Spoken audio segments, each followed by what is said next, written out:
नमस्कार दोस्तों, स्वागत है आप सभी का आपके अपने इस यूट्यूब चैनल धीवर एकेडमी पर। दोस्तों, आज का जो हमारा क्लास होने वाला है वो क्लास नंबर 31वां होने वाला है। और आज की क्लास का जो हमारा विषय रहने वाला है वो बाल विकास, जिसे आप लोग सीडीपी के नाम से जानते हो। और आज की क्लास का जो हमारा टॉपिक रहने वाला है वो आरटीई 2009।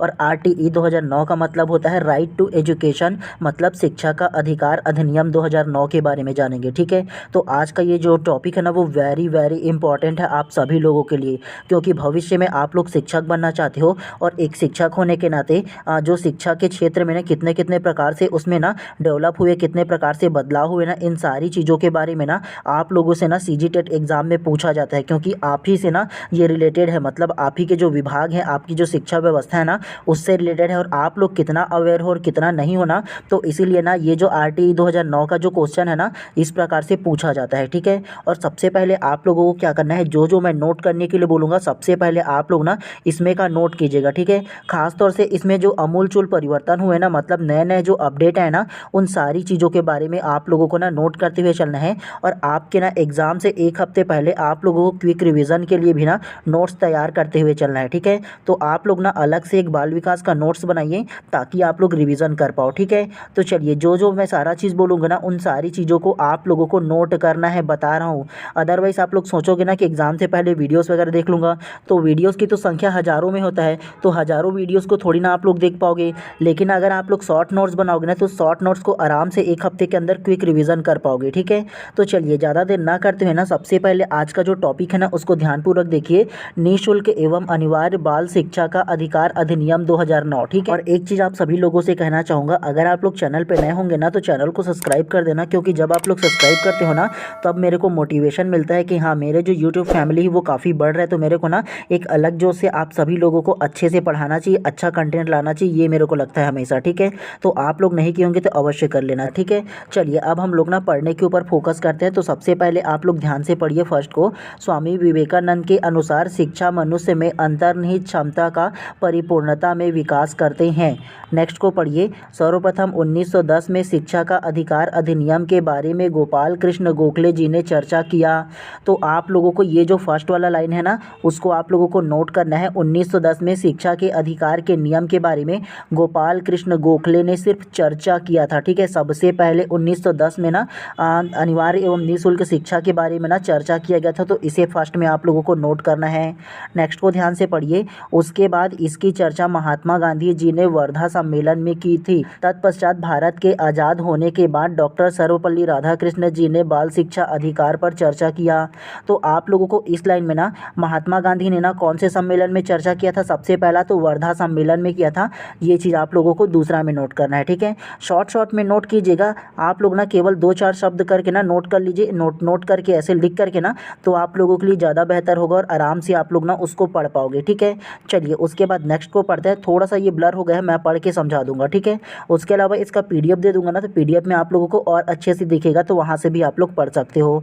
चलिए नेक्स्ट को ध्यान से पढ़िए। एकीकृत बाल विकास योजना ICDS यह एक अद्वितीय आरंभिक बचपन का विकास कार्यक्रम है जिसकी शुरुआत 2 अक्टूबर 1975 को किया गया। ICDS 0 से 6 वर्ष आयु समूह के सभी बच्चों के लिए उपलब्ध है।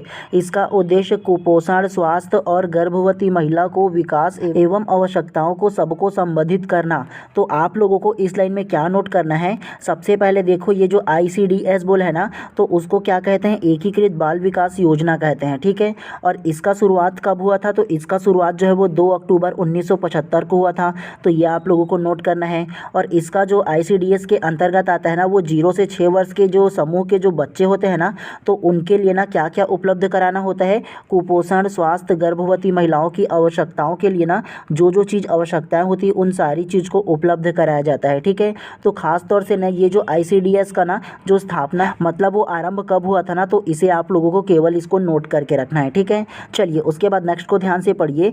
शिक्षा का अधिकार अधिनियम 2009। इस अधिनियम के तहत वंचित वर्ग के विद्यार्थियों के लिए निकृष्ट प्राथमिक शाला की प्रथम कक्षा के 25% स्थान में प्रवेश लेने का प्रावधान किया गया।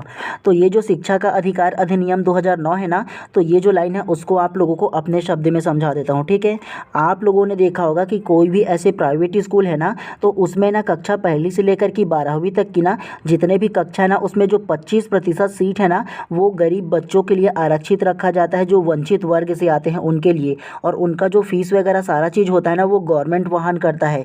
और ये जो जिक्र है ना वो खास तौर से ना RTE 2009 में किया गया है, मतलब शिक्षा का अधिकार अधिनियम 2009 में किया गया है। ठीक है, तो ये चीज़ आप लोगों को याद रखना है। RTE के तहत ना जितने भी प्राइवेट स्कूल होते हैं ना, तो उन तमाम प्राइवेट स्कूल का जो 25% सीट होता है वो वंचित वर्ग मतलब गरीब बच्चों के लिए ना आरक्षित रखा जाता है, उसको निःशुल्क शिक्षा दिया जाता है।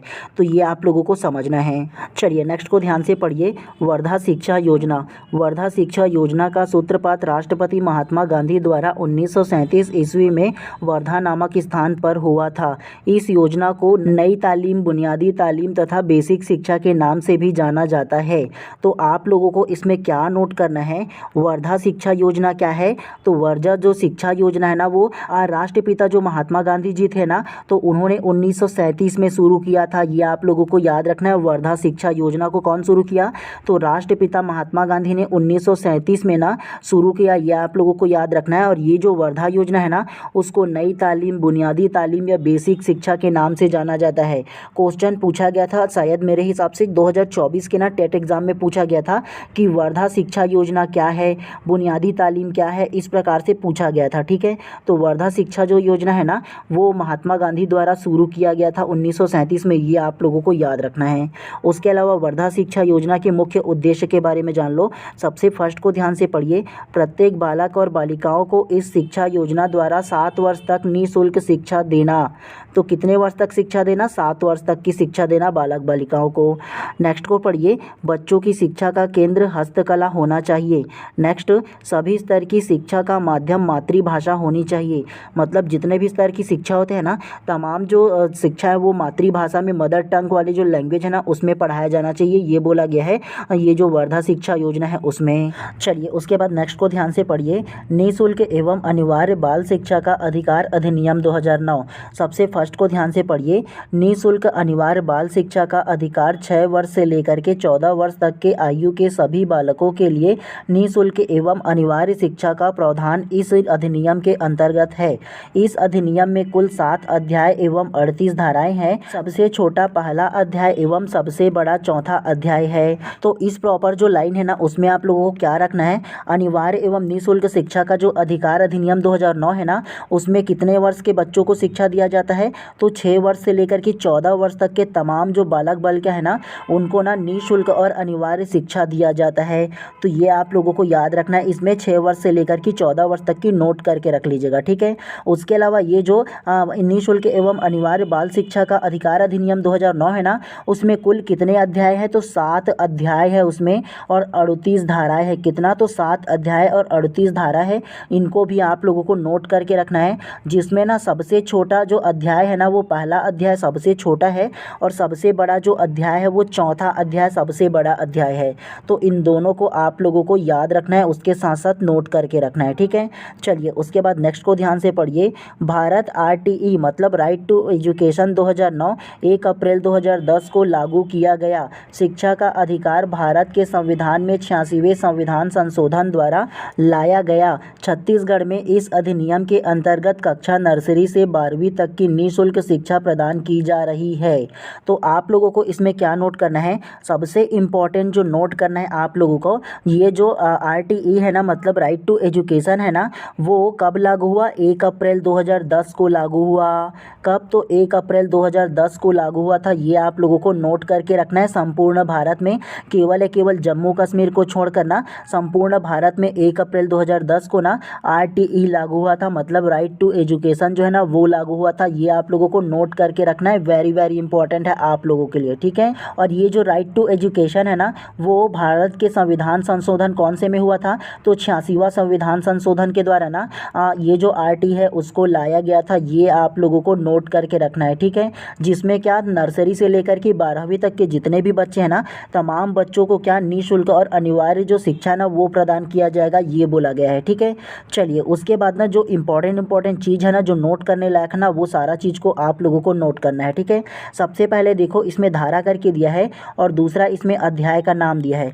तो सबसे फर्स्ट को देखो 1 एवं 2, तो 1 और 2 जो अध्याय है ना उसमें क्या है, प्रारंभिक क्लियर है उसमें, ठीक है। मतलब आरटीई का जो प्रारंभ है वो कैसा हुआ, किस प्रकार से उसकी प्रस्तावना है ना, तो ये 1 और 2 अध्याय में दिया गया है, मतलब धारा में दिया गया है, ठीक है। उसके अलावा 3 से 5, तो 3 से 5 में निःशुल्क और अनिवार्य शिक्षा का अधिकार दिया गया है। उसके अलावा 6 से 11 में क्या बोला है, समुचित सरकार स्थानीय प्राधिकारी एवं माता पिता के कर्तव्य के बारे में दिया गया है 6 से 11 में। और 12 से 18 में क्या बोला गया है, विद्यालयों एवं शिक्षकों के उत्तरदायित्व दिया गया है। 19 से 30 के बीच में क्या दिया है, प्रारंभिक शिक्षा का पाठ्यक्रम और उसका पूरा किया जाने के बारे में बोला गया है। 21 से लेकर के 34 तक की क्या बोला है, बालकों के अधिकार का संरक्षण के बारे में बोला गया है। और 35 से 38 में ना प्रकीर्णन है, ठीक है। तो ये चीज़ आप लोगों को केवल इसमें याद रखना है, ठीक है। जो मुख्य धारा में ना जो नोट करने लायक है ना वो नीचे है, आप लोगों को बताऊंगा, उन तमाम चीज़ों को ना आप लोगों को नोट करते हुए चलना है, ठीक है। जो नोट करने के लिए बोलूँगा बिल्कुल नोट कीजिएगा, वेरी वेरी इंपॉर्टेंट है ये टॉपिक बता रहा हूँ आप लोगों को। चलिए नेक्स्ट में ना मुख्य कुछ धाराओं के बारे में दिया है ना, तो उन धाराओं के बारे में जानते हैं। और एक चीज़ आप लोग हमेशा जान लीजिए, अगर आप लोगों को पढ़ने का मन नहीं लग रहा होगा ना तो ये जान लो कि आप अभी नहीं पढ़ रहे हो, लेकिन आपके जैसा हज़ारों लोग ना पढ़ रहे हैं और प्रिपरेशन भी कर रहे हैं। जब एग्ज़ाम टाइम आएगा ना तब आप लोगों को प्रेशर हो जाएगा, जो लोगों का मन अभी नहीं लग रहा होगा पढ़ने में। क्योंकि आप लोग ना जब एग्ज़ाम से 1-2 हफ्ता बचेगा ना तो कितनों भी पढ़ लो यार, रिवीजन करने का टाइम होता है उस वक्त, और उस वक्त पढ़ने को बैठोगे तो कितना कवर कर पाओगे। तो इसीलिए बोल रहा हूँ कि आप लोग ना अभी से पढ़िए, सजगता के साथ पढ़िए। आप लोग थोड़ा सा भी ढील मत दीजिए, क्योंकि आने वाले टाइम पे अगर आप लोग इसे क्वालिफाई कर लोगे तो बाद में आप लोगों को शिक्षक भर्ती जो होगा उसमें भी आप लोगों को अवसर मिलेगा। और अभी आप लोग यंगेस्ट हो, यंगेस्ट में ऐसा सोचोगे कि मैं बाद में पढ़ूंगा, मतलब आप लोग अलाली करोगे तो कैसे बनेगा। जी हैं, आप अभी यंग हो लेकिन आपकी सोच एकदम कैसे बूढ़ों जैसी हो जा रही है, लेकिन आप अपनी क्षमताओं को समझो, ठीक है। आप लोगों को ना बेहतर तरीके से पढ़ना है, जितना ज़्यादा पढ़ोगे उतना बेहतर होगा। अभी भले आप लोगों का पढ़ने में मन न लगे, लेकिन बाद में जब रिजल्ट को देखोगे ना, एग्ज़ाम दिलाकर अभी पढ़ोगे, मेहनत करोगे तो तब आपको एक्चुअल में खुशी होगा कि वाकई में मेरा इतना नंबर भी आ सकता है बोल करके। तो इसीलिए अभी का मत सोचो, अभी मेहनत करो, बाद में आपका रिजल्ट आएगा ना तो मेहनत का फल भी आप लोगों को मिलेगा, ठीक है। चलिए अब हम लोग पढ़ने के ऊपर फोकस करते हैं, कुछ मुख्य धाराओं के बारे में जानते हैं। सबसे पहला धारा नंबर 3 है। तो धारा 3 में क्या जिक्र किया गया है, इसको ध्यान से पढ़िए। निःशुल्क और अनिवार्य बाल शिक्षा का अधिकार 6 से 14 वर्ष के आयु के प्रत्येक बालक को उनकी प्रारंभिक शिक्षा पूरी होने तक की किसी आसपास के विद्यालय में निःशुल्क और अनिवार्य शिक्षा का अधिकार होगा।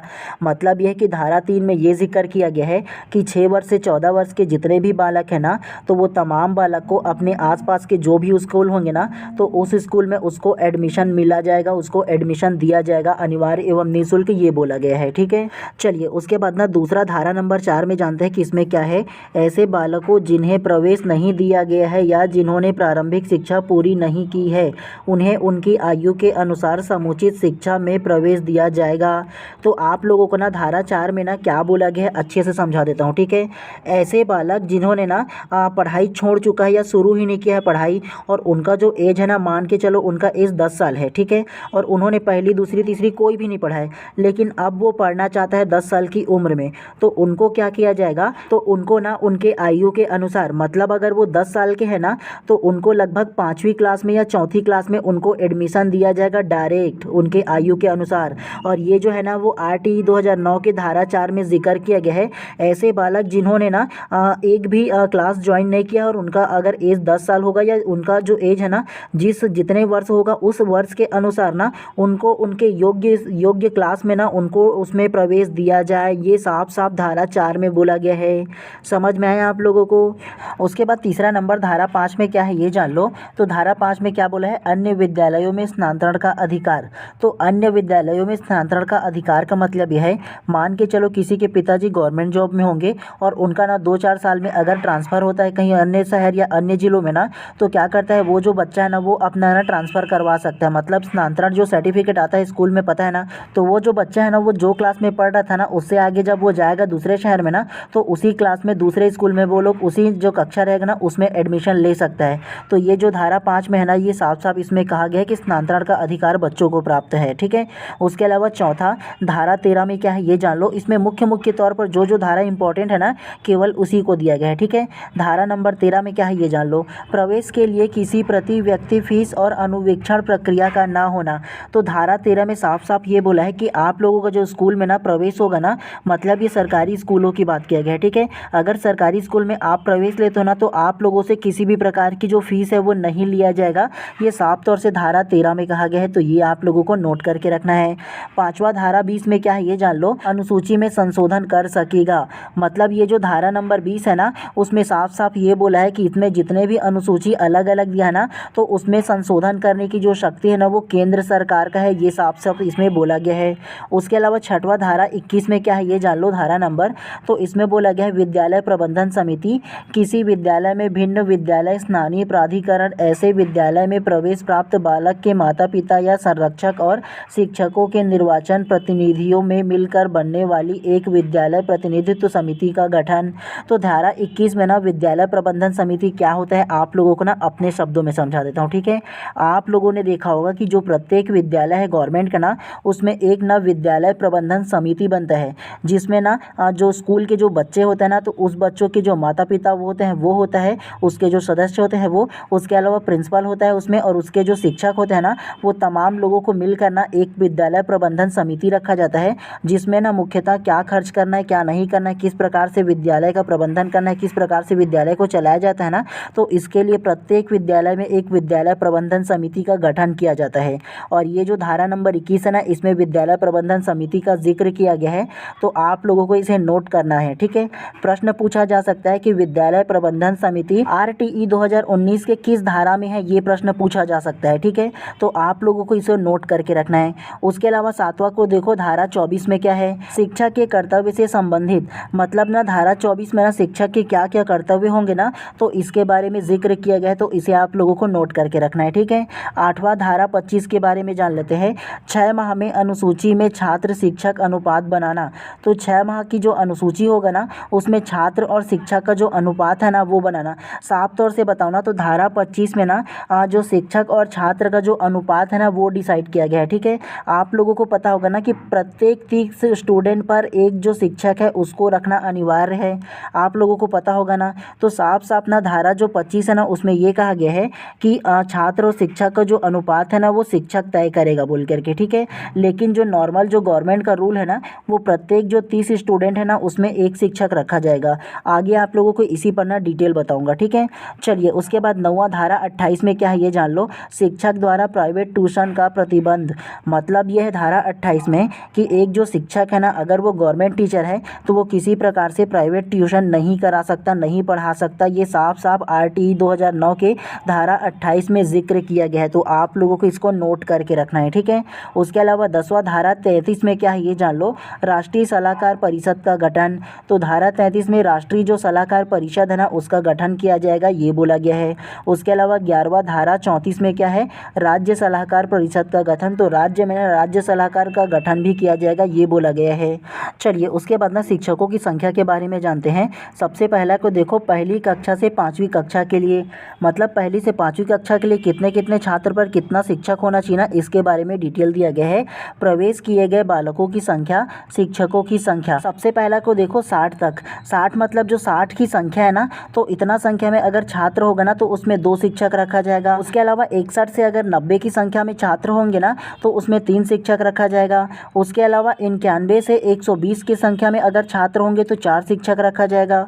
उसके अलावा 121 से 150 के बीच में अगर छात्र होगा ना तो 5 शिक्षक रखा जाएगा। उसके अलावा 150 बालकों से अगर अधिक होगा ना उनकी संख्या ना, तो 5 शिक्षक और उसके अलावा 1 प्रधान अध्यापक रखा जाएगा। उसके अलावा 200 बालकों से अगर अधिक संख्या होगा ना, तो छात्र शिक्षक का जो अनुपात है ना वो 40 छात्र पर ना 1 शिक्षक रखा जाएगा। अगर किसी जो विद्यालय है उसमें 200 से संख्या से अधिक होगा तब की बात है, ठीक है। अदरवाइज ना जो रेशियो है ना वो 30 जो स्टूडेंट है ना उसमें 1 जो शिक्षक रखने का प्रावधान किया गया है। लेकिन अगर 200 से ज़्यादा होगा तभी उसमें 40 अनुपात 1 रखा जाएगा।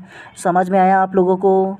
चलिए उसके बाद दूसरा को जानते हैं। 6वीं कक्षा से लेकर 8वीं कक्षा के लिए ना कितने स्टूडेंट पर कितने शिक्षक का रखने का प्रावधान है, इसके बारे में जानते हैं। सबसे पहला को ध्यान से पढ़िए। कम से कम प्रति कक्षा एक शिक्षक इस प्रकार होगा कि निम्नलिखित प्रत्येक के लिए कम से कम एक शिक्षक हो। जैसे इसमें दिया है देखो, विज्ञान और गणित, सामाजिक विज्ञान और भाषा, तो इनके लिए ना एक एक शिक्षक रखने का प्रावधान रखा गया है। दूसरा को पढ़िए। प्रत्येक 35 बालकों के लिए कम से कम एक शिक्षक होना चाहिए। तो 35 बालकों में कितना शिक्षक होना चाहिए? एक शिक्षक होना चाहिए मिडिल स्कूल में, ठीक है। तीसरा को ध्यान से पढ़िए। जहां 100 से अधिक बालकों को प्रवेश दिया गया है वहां एक पूर्णकालीन प्रधान अध्यापक एवं कला शिक्षक, स्वास्थ्य और शारीरिक शिक्षा और कार्य शिक्षा के लिए अंशकालीन शिक्षक होना चाहिए। तो साफ साफ इसमें ये आप लोगों को याद रखना है, 35 शिक्षक पर एक रखा जाएगा। और अगर 100 स्टूडेंट से ज़्यादा अगर बालक होगा ना तो उसमें ना अलग अलग विषय के लिए अलग अलग शिक्षक रखना पड़ेगा। जैसे कला के लिए अलग, स्वास्थ्य के लिए अलग, शारीरिक शिक्षा के लिए अलग, कार्य शिक्षा के लिए अलग, अंशकालीन तक की उन लोगों को रखना पड़ेगा जो शिक्षक है वो, ठीक है। उसके अलावा मिडिल स्कूल में देखो, प्रवेश किए गए बालकों की संख्या और शिक्षकों की संख्या दिया है। सबसे पहला 1 से लेकर अगर 35 छात्र होंगे ना तो उसमें एक शिक्षक रखने का प्रावधान है। दूसरा 36 से अगर 70 बालक होंगे ना तो 2 शिक्षक रखा जाएगा। और तीसरा 71 से अगर 100 होगा ना तो उसमें 3 शिक्षक रखा जाएगा। और अगर 100 से अधिक रहेगा ना तो 40 बालकों पर एक शिक्षक रखने का प्रावधान रखा गया है। आप लोगों को समझ में आया मिडिल स्कूल में क्या क्या रखेगा उसमें, मतलब छात्र और शिक्षक का जो अनुपात है वो क्या रहेगा, 40 पर एक शिक्षक का अनुपात रखा गया है, ठीक है। तो ये आप लोगों को याद रखना है। उसके अलावा भवन के बारे में क्या कहा गया है, ध्यान से पढ़िए। सभी मौसम वाले भवन जिसमें निम्नलिखित सुविधाएं हो। प्रत्येक शिक्षक के लिए कम से कम एक कक्षा और एक कार्यालय सह भंडार सह प्रधान अध्यापक कक्ष की व्यवस्था होना चाहिए। दूसरा, बाधा मुक्त पहुंच सेवा होनी चाहिए। तीसरा, लड़कों और लड़कियों के लिए पृथक शौचालय की व्यवस्था होनी चाहिए। चौथा, सभी बालकों के लिए सुरक्षित और पर्याप्त पेयजल सुविधा होना चाहिए। पांचवा, जहां दोपहर का भोजन विद्यालय में पकाया जाता है वहां एक रसोई होना चाहिए।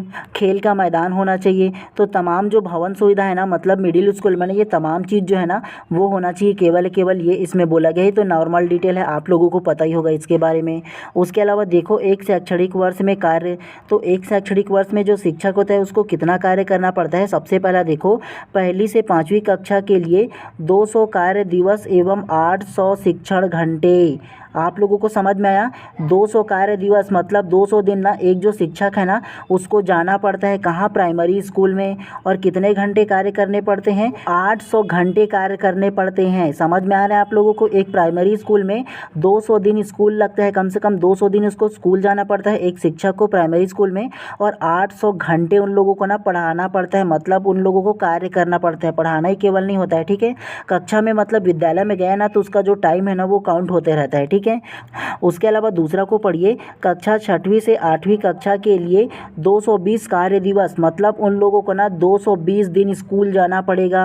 और उसके अलावा 1000 शिक्षण घंटे, और 1000 जो है ना उनको ना जो घंटा है उसमें कार्य करना पड़ेगा 1000। प्राइमरी स्कूल के लिए कितना रहेगा? 200 दिन उसको स्कूल जाना पड़ेगा प्राइमरी स्कूल के शिक्षक को। और उनको ना 800 घंटा उनको क्या करना पड़ेगा? शिक्षण कार्य करना पड़ेगा। उसके अलावा मिडिल स्कूल के लिए जो टाइम है ना 220 दिन उसको स्कूल जाना पड़ेगा और 1000 घंटे शिक्षण कार्य करना पड़ेगा। पिछले साल 2024 में पूछा गया था ये प्रश्न, ठीक है, कि एक जो प्राइमरी स्कूल है उसके शिक्षक को कितने घंटे कार्य करना होता है और कितने दिवस जाना पड़ता है। ये एक साल के जो डाटा है ना उसको पूछा गया था। तो इसको आप लोगों को नोट करके रखना है, वेरी वेरी इंपॉर्टेंट है। चलिए उसके अलावा नेक्स्ट को ध्यान से पढ़िए। शिक्षक के लिए प्रति सप्ताह कार्य घंटे की न्यूनतम संख्या 45 घंटे। आप लोगों को ये याद रखना है, एक जो शिक्षक है ना उनको प्रति हफ्ता कितना घंटा कार्य करना पड़ता है न्यूनतम, तो 45 शिक्षण घंटे, मतलब 45 घंटा उसको कार्य करना पड़ता है। ये आप लोगों को नोट करके रखना है, ठीक है। उसके अलावा पुस्तकालय के बारे में जान लीजिए। प्रत्येक विद्यालय में एक पुस्तकालय होगा जिसमें समाचार पत्र, पत्रिकाएं और सभी विषयों के पुस्तक उपलब्ध कराई जाएगी। उसके अलावा खेल सामग्री के बारे में देखो, प्रत्येक कक्षा में अपेक्षानुसार उपलब्ध कराया जाए। जाए, जो खेल सामग्री ना वो जितनी आवश्यकता है उस हिसाब से उपलब्ध कराया जाए, ये बोला है। तो जो मैं फैक्ट बोल रहा हूँ ना उसे आप लोगों को केवल याद रखना है और नोट करके रखना है, ठीक है। चलिए उसके बाद ना समावेशी शिक्षा इंक्लूसिव एजुकेशन क्या होता है इसके बारे में जान लेते हैं। तो चलिए आप लोगों को ना मैं अपने शब्दों में ना समावेशी शिक्षा क्या होता है उसको आप लोगों को समझा देता हूँ। उसके बाद फिर ना समावेशी शिक्षा की जो अवधारणा है ना उसके बारे में जानेंगे, ठीक है। समावेशी शिक्षा कहने का मतलब ये है कि एक विद्यालय में ना जो बच्चे होते हैं वो विभिन्न धर्म, जाति, लिंग, समुदाय, अलग अलग वर्ण के आते हैं ना, तो उन सारे बच्चों को ना, चाहे वो गरीब हो, चाहे अमीर हो, चाहे वो दिव्यांग हो थोड़ी बहुत ना, तो उन सभी बच्चों को ना एक विद्यालय में एक कक्षा में एक शिक्षक द्वारा जब पढ़ाया जाता है ना, बिना किसी भेदभावपूर्ण शिक्षा जब दिया जाता है ना, तो उसे हम लोग समावेशी शिक्षा कहते हैं। समझ में आया आप लोगों को? और एक बार अच्छे से समझा दे रहा हूँ। एक विद्यालय में एक कक्षा में ना विभिन्न प्रकार के जो बच्चे हैं वो रहते हैं, चाहे वो किसी भी धर्म, जाति, वंश के आते हैं ना, या अलग अलग क्षेत्र के आते हैं ना सारे बच्चे, और उसी में कई कई जो रहते हैं ना वो दिव्यांग बालक भी आते हैं। तो सारे बालकों को एक कक्षा में एक शिक्षक द्वारा एक ही जो पाठ है, एक ही जो टॉपिक है ना उसको पढ़ाना समान रूप से बिना किसी भेदभाव किए ना, तो वे समावेशी शिक्षा कहलाता है। उम्मीद है कि अब आप लोगों को समावेशी शिक्षा क्या है समझ में आ गया होगा। चलिए उसके बाद ना समावेशी शिक्षा की अवधारणा के बारे में जानते हैं। सबसे पहला को ध्यान से पढ़िए। समावेशी शिक्षा मूल सिद्धांत व्यक्तिगत भिन्नता के प्रति संवेदनशील है। कहने का मतलब यह है कि एक जो विद्यालय है ना उसमें विभिन्न प्रकार के बच्चे आते हैं ना, तो वो सारे बच्चों में क्या होता है, व्यक्तिगत भिन्नता रहता है ना, तो उन सभी के प्रति क्या होगा, संवेदनशील होगा, और बिना किसी भेदभाव के पढ़ाएंगे तो उसे समावेशी कहते हैं, ठीक है। नेक्स्ट को पढ़िए। समावेशी शिक्षा में शामिल है, तो क्या क्या शामिल है, सबसे पहला ध्यान से पढ़िए। समावेशी शिक्षा एकीकरण की प्रक्रिया को सुदृढ़ करती है। दूसरा, समावेशी शिक्षा का आधार समानता का सिद्धांत है। तीसरा, समावेशी शिक्षा समाज में समायोजन में सहायक है। चौथा, समावेशी शिक्षा सामान्य व विशिष्ट बालकों की शिक्षा पर आधारित है। नेक्स्ट को ध्यान से पढ़िए। वर्तमान में निःशक्त बच्चों की शिक्षा के लिए समावेशी शिक्षा प्रावधान है। मैंने आप लोगों को बताया था ना कि जो एक विद्यालय है, एक जो कक्षा है, उसमें विभिन्न प्रकार के जो बच्चे हैं वो रहते हैं, उसमें दिव्यांग भी बालक रहता है, तो उस बालक को बिना निःशक्त कहने का मतलब भी दिव्यांग होता है, ठीक है। तो उन बालकों को बिना समावेशी शिक्षा का प्रावधान है, मतलब समावेशी शिक्षा के माध्यम से उसको भी पढ़ाया जाता है, ताकि उन लोगों को ना सामान्य तौर पे ना अपने आप को भिन्न ना समझे, अपने आप से हीन ना करे। होता है ना कई लोग कि मैं बाकियों से अलग हूँ बोल करके, कई जो बालक होते हैं जो दिव्यांग होते हैं वो अपने आप में ही शर्म करते हैं, हीन मानते हैं अपने आप को। तो इस प्रकार की जो उनकी सोच है ना उनको दूर करने के लिए समावेशी शिक्षा को लाया गया है, ठीक है। नेक्स्ट को पढ़िए। समावेशी कक्षाओं में सामान्य बालकों में सामाजिक कौशल की विकास आसानी से होती है। चलिए नेक्स्ट को पढ़ते हुए चलते हैं इसी प्रकार से। और एक चीज़ आप लोग जान लो, भले ही आप लोगों को ना पढ़ने में टाइम लगे, थोड़ा सा बोरिंग लगे, लेकिन आप लोगों को ना रुकना है, अच्छे से पढ़ना है, तभी पर रुक पाओगे, ठीक है। अदरवाइज सोचोगे ना कि मेरे को केवल फैक्ट जान लूँ या एमसीक्यू सीरीज़ केवल कर लूँ उसके बाद चला जाऊँ पेपर में, तो जब तक सीडीपी में आप लोगों का कॉन्सेप्ट क्लियर नहीं होगा तब तक कि आप लोगों का समझना मुश्किल होगा। और सीडीपी जो सब्जेक्ट है ना वो समझ पर आप लोगों के आधारित है, रटोगे तो कोई मतलब नहीं होगा, ठीक है। इसीलिए हमेशा मैं कहता हूँ आप लोग समझिएगा, रटिएगा बिल्कुल भी मत। चलिए उसके बाद ना समावेशी शिक्षा के प्रमुख सिद्धांत के बारे में जानते हैं कि इसके क्या क्या सिद्धांत होते हैं। सबसे पहला ध्यान से पढ़िए व्यक्तिगत भिन्नता का सिद्धांत के बारे में। सबसे पहला को ध्यान से पढ़िए, व्यक्तिगत भिन्नता का सिद्धांत। कोई भी दो बच्चे एक समान नहीं होते, उनकी योग्यता, उनकी रुचि एवं उनकी क्षमता भिन्न भिन्न हो सकती है। समावेशी शिक्षा व्यक्तिगत भिन्नता को ध्यान में रखकर शिक्षा प्रदान करने पर बल देती है। तो व्यक्तिगत भिन्नता क्या है आप लोगों को समझ में आ गया होगा। व्यक्तिगत भिन्नता कहने का मतलब यह है कि दो बालक को आप लोग एक जगह रख दो और दोनों बालक ना किसी ना गुण में, किसी ना प्रकार से ना वो लोग भिन्न नहीं पाए जाते हैं। कोई भी विश्व के दो बालक ले आओ, एक समान कभी भी नहीं होता है, ठीक है। तो ये भिन्नता का सिद्धांत कहता है कि जो दो बालक है ना ये एक समान कभी नहीं होता, उनकी योग्यता, उनकी रुचि, उनकी क्षमता में ना हमेशा भिन्नता पाया जाता है, ठीक है। तो ये भिन्नता का सिद्धांत कहता है, व्यक्तिगत जो भिन्नता का सिद्धांत है वो। चलिए उसके बाद ना समानता का सिद्धांत के बारे में जानते हैं। सभी बच्चों को एक समान रूप से एक ही कक्षा में शिक्षा दी जाती है। आप लोगों को बताया था ना समावेशी शिक्षा में कि जितने भी जाति, वंश, समुदाय, धर्म, अलग अलग जो वर्ग के जो बच्चे हैं ना, उन सभी बच्चों को एक कक्षा में एक शिक्षक द्वारा समान रूप से जब पढ़ाया जाता है तो उसे क्या कहेंगे? समावेशी शिक्षा भी कहते हैं और समानता का सिद्धांत भी कहते हैं उसको। ठीक है, तो ये आप लोगों को समझ में आया। चलिए उसके बाद सहयोग का सिद्धांत के बारे में जानते हैं। इस शिक्षा में विभिन्न रणनीतियों तथा विभिन्न विधियों जैसे सामूहिक शिक्षण, टोली शिक्षण, साथी समूह शिक्षण आदि बिना सहयोग के पूर्ण नहीं की जा सकती। तो सहयोग का शिक्षण के अंतर्गत क्या क्या आएगा? तो सहयोग शिक्षण के अंतर्गत ना समूह शिक्षण, मतलब एक ग्रुप बना दिया जाएगा, 5 का, 10 का, 20 का, जितना का भी हो, और उस ग्रुप को एक टॉपिक दे दिया जाएगा और उस टॉपिक पर जब वो प्रेजेंटेशन देगा ना, मतलब अपने जो टॉपिक है उसका हल ढूंढेगा ना, तो वो समूह शिक्षण कहलाता है। टोली शिक्षण मतलब पूरे के पूरे एक ग्रुप बनाएगा, बड़ा वाला जो टोली होता है वो, चाहे वो 50 का हो, 100 का हो, अलग अलग। उसके अलावा साथी शिक्षण, तो मतलब 2 बच्चे को एक साथ साथी समूह में बना दिया जाएगा और उसका शिक्षण किया जाएगा उसको टॉपिक देकर। तो इस प्रकार की जो शिक्षण पद्धति है ना, उसे सहयोग शिक्षण कहते हैं। ठीक है, तो ये चीज़ आप लोगों को याद रखना है। चलिए इसके बाद शिक्षकों की अभिवृत्ति में बदलाव को जानते हैं कि ये क्या होता है। समावेशी शिक्षा की सफलता शिक्षकों की अभिवृत्ति पर निर्भर करती है। मतलब यह है कि समावेशी जो शिक्षा होता है ना, जिसमें अलग अलग जो वंश, जाति, धर्म के बच्चे जो रहते हैं ना, उन सभी बच्चों को ना एक साथ पढ़ाना किसकी जिम्मेदारी होता है? शिक्षकों की जिम्मेदारी होता है। और शिक्षक जब अच्छे से पढ़ाएगा तभी ना समावेशी शिक्षा जो है वो सफल हो पाएगा। समझ में आया आप लोगों को? चलिए नेक्स्ट को ध्यान से पढ़ते हैं। समावेशी शिक्षा को सफल बनाने की दृष्टिकोण से निम्नलिखित उपाय अपेक्षित किए जा सकते हैं। तो समावेशी शिक्षा को सफल बनाने के लिए क्या क्या उपाय हो सकता है? सबसे पहला, विद्यालय में प्रशिक्षित शिक्षकों की उपलब्धता। तो हम तो भैया इसीलिए ही ना ट्रेनिंग लिए हैं जी, 2 साल डीएलएड, उसके बाद टेट एग्ज़ाम दे रहे हैं, उसके बाद फिर शिक्षक भर्ती आएगा तो उसमें एग्ज़ाम दे लेंगे, उसके बाद फिर हम लोगों का डॉक्यूमेंटेशन होगा, उसके बाद जा कर के हम लोग को क्या जॉब मिलेगा जो शिक्षक का है वो। तो हम लोग तो अच्छे से ट्रेनिंग लेकर के है ना, प्रशिक्षण लेकर, तो ये हो जाएगा उसका। दूसरा को पढ़िए, विद्यालयों में अधोसंरचनात्मक ढांचे की उपलब्धि। मतलब विद्यालय में ना विभिन्न प्रकार के जो ढांचे हैं ना, अच्छा जो स्कूल है, अच्छा जो व्यवस्था है उसका होना चाहिए। तीसरा, प्रशिक्षित परामर्शदाताओं को विद्यालय में नियुक्ति। मतलब जो प्रशिक्षित जो परामर्शदाता होंगे ना, उसका विद्यालय में नियुक्ति होना चाहिए। चौथा, समावेशी शिक्षा में संसाधन शिक्षक की भूमिका महत्वपूर्ण होती है।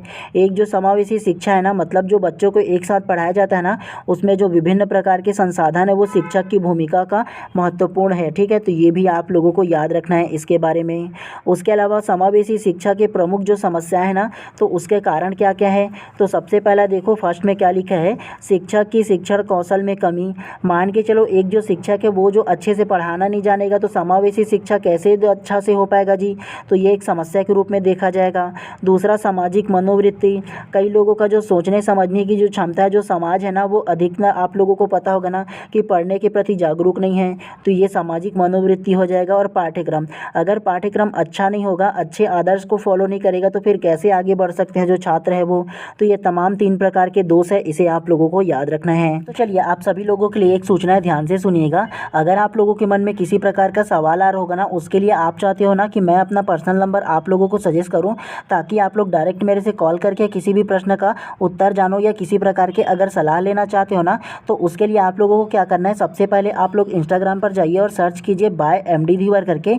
वहाँ पर आप लोगों को मेरा प्रोफाइल मिल जाएगा और मेरे प्रोफाइल के कमेंट बॉक्स पर जाकर ना कमेंट कीजिए कि सर आप अपना नंबर दीजिए बोल करके ना। तो सबसे पहले मैं अपने फ़ोनपे का नंबर दे दूँगा और उस फ़ोनपे के नंबर पर ना आप लोगों को केवल 200 आप लोगों को फ़ोनपे करना है। उसके बाद जो मेरा पर्सनल नंबर है ना, वो आप लोगों को मैं सजेस्ट कर दूंगा और उसके बाद आप लोग डायरेक्ट मेरे से कॉल करके किसी भी प्रकार से प्रश्न पूछ सकते हो या किसी भी प्रकार से जो सजेशन लेना चाहो ना, तो वो ले सकते हो। और ये जो रिक्वायरमेंट है ना, वो केवल विशेष व्यक्तियों के लिए रखा हूँ, जिनको विशेष तौर पे ना परामर्श की जो सजेशन है ना उसकी आवश्यकता है, तो उनके लिए है। ठीक है, तो लेना ना लेना एक बार सोचिएगा आप लोग ज़रूर। ठीक है, चाहूँ तो मैं फ्री ऑफ कॉस्ट में भी दे सकता हूँ, लेकिन क्या है ना, छोटे छोटे प्रश्न के लिए ना बार बार फ़ोन करेंगे ना, तो इसीलिए विशेष व्यक्तियों के लिए ना केवल इस प्रकार की जो रिक्वायरमेंट है वो रखा हूँ मैं। ठीक है, भी सारा कंटेंट तो मैं फ्री ऑफ कॉस्ट में आप सभी लोगों को प्रोवाइड कर दे रहा हूँ, इसी के लिए केवल आप लोगों को लगेगा। तो चलिए आज की क्लास को यहीं पर समाप्त करते हैं। और आप लोग अगर कि चैनल पे नए होंगे ना, तो चैनल को भी सब्सक्राइब कर दीजिए और बेल आइकन को दबा दीजिए। ठीक है, और इसके बाद ना आप लोगों का ना इसी टॉपिक पर MCQ भी आएगा आप लोगों का नेक्स्ट क्लास में। ठीक है, चलिए मिलते हैं इसी प्रकार से नेक्स्ट क्लास में। आप सभी लोगों का दिन शुभ एवं मंगलमय हो।